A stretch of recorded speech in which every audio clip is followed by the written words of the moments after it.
Salam sejahtera untuk saudara-saudaraku sesama anak Allah dan juga saudaranya Yesus Kristus. Kita berjumpa kembali dalam keadaan yang baik ini untuk membahas satu masalah yang ringan saja, yaitu mengapa Yesus disebut sebagai anak tunggal Allah. Banyak isu beredar, Yesus anak tunggal Allah itu karena Yesus itu anak kandung Allah. Kalau yang lain anak adopsi. Ya. Nanti kita akan bahas apakah benar begitu alasannya. Lepaskan dulu segala dogma yang mengikat pikiran kita. Mari kita membahas secara bebas dan biarkan Alkitab ini akan menuntun kita kepada kebenaran, ya. Yang disebut anak tunggal menurut saudara itu seseorang punya anak tunggal, berarti orang itu punya anak yang lain atau tidak? Tentu tidak punya, bukan? Anak tunggal itu ya cuma satu tok til, tidak ada anak yang lain. Namun demikian saya mendapatkan ayat bahwa Allah itu anaknya bukan cuma Yesus. Masih banyak anak Allah yang lain. Ya, salah satunya saya akan sebutkan ayat ini. Ini hanya salah satu, ya. 1 Yohanes 3 ayat 2. Saudara-saudaraku yang kekasih, sekarang kita adalah anak-anak Allah. Sekarang kita adalah anak-anak Allah. Tetapi belum nyata apa keadaan kita kelak.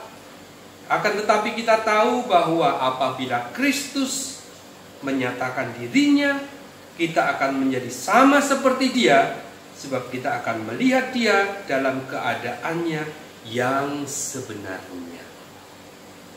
Saudaraku, Allah punya anak yang lain.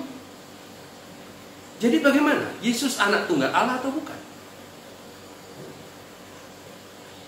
Kita coba cari hal yang lain untuk mengupas masalah ini. Kalau Yesus adalah anak tunggal Allah, Yesus punya saudara atau tidak? Kalau punya saudara berarti Yesus bukan anak tunggal dong. Kita temukan ayatnya di Roma 8 ayat 29. Sebab semua orang yang dipilihnya dari semula, mereka juga ditentukannya dari semula untuk menjadi serupa dengan gambaran anaknya, supaya ia, anaknya itu, yaitu Yesus, menjadi yang sulung di antara banyak saudara. Ayat Alkitab mengatakan Yesus punya banyak saudara. Jadi artinya Yesus anak tunggal atau bukan? Bukan. Lagi, kalau seseorang itu punya anak tunggal, anaknya cuma satu, maka dia hanya jadi bapaknya atas orang itu saja. Dia bukan bapaknya orang lain, ya. Bagaimana dengan Bapa? Bagaimana dengan Allah? Saya temukan ayatnya di Yohanes 20 ayat 17. Maka kata Yesus kepadanya, janganlah engkau memegang aku, sebab aku belum pergi kepada Bapa, tetapi pergilah kepada saudara-saudaraku, dan katakanlah kepada mereka bahwa sekarang aku akan pergi kepada Bapakmu dan Bapakku, kepada Allahmu dan Allahku. Jadi Bapa itu, Allah itu adalah Bapaknya Yesus, juga Bapak kita. Jadi artinya Yesus anak tunggal atau tidak? Tidak. Karena Bapaknya Yesus itu juga Bapak kita. Ini menarik. Jadi kalau demikian, ternyata Yesus punya saudara. Ternyata Bapa itu bukan cuma Bapaknya Yesus. Ternyata Allah itu punya anak yang lain. Lalu kenapa Yesus disebut anak tunggal Allah? Sebutan anak tunggal Allah itu hanya bisa kita temui di kitab-kitab tulisannya Yohanes. Saudara cari di seluruh Alkitab yang menyebut Yesus anak tunggal Allah itu hanya ada di kitab tulisannya Yohanes, yaitu di Yohanes atau di 1, 2, 3 Yohanes. Ya. Jadi gampang kita memahami maksudnya, ya, karena sebutan itu hanya digunakan oleh Yohanes sebagai sang penulis.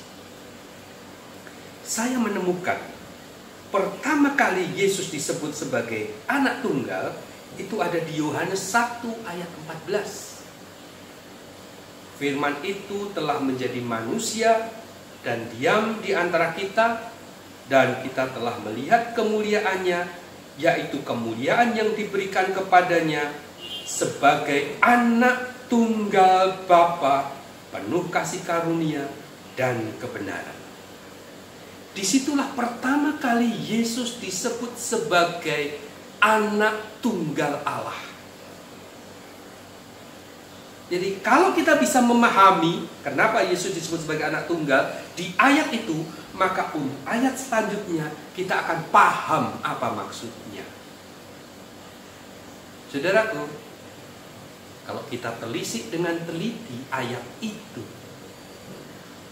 saya ubah sedikit penjelasannya. Bukan mengubah karena salah, tetapi saya ubah supaya memperjelas artinya. Saudara akan melihat makna yang sangat jelas. Saya akan bacakan, ya. Saudara mengikuti di Alkitab saudara, saya bacakan. Firman itu telah menjadi manusia dan diam di antara kita, dan kita telah melihat kemuliaannya, yaitu kemuliaan yang diberikan kepadanya bagaikan anak tunggal Bapa. Jadi kata sebagai itu saya terjemahkan menjadi bagaikan atau laksana atau seperti. Dan memang kaidah bahasa Yunani memungkinkan bahwa kata itu diterjemahkan sebagai bagaikan atau laksana atau seperti.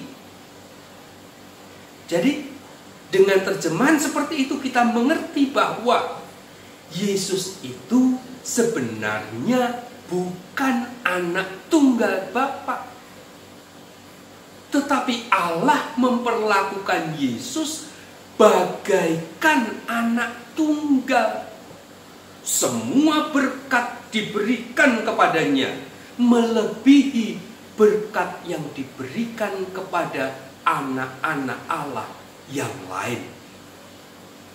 Jadi mengertilah kita, anak Allah yang tunggal yang ditujukan kepada Yesus itu disebut demikian karena perlakuan Allah yang istimewa kepada Yesus melebihi kepada anak-anak Allah yang lain.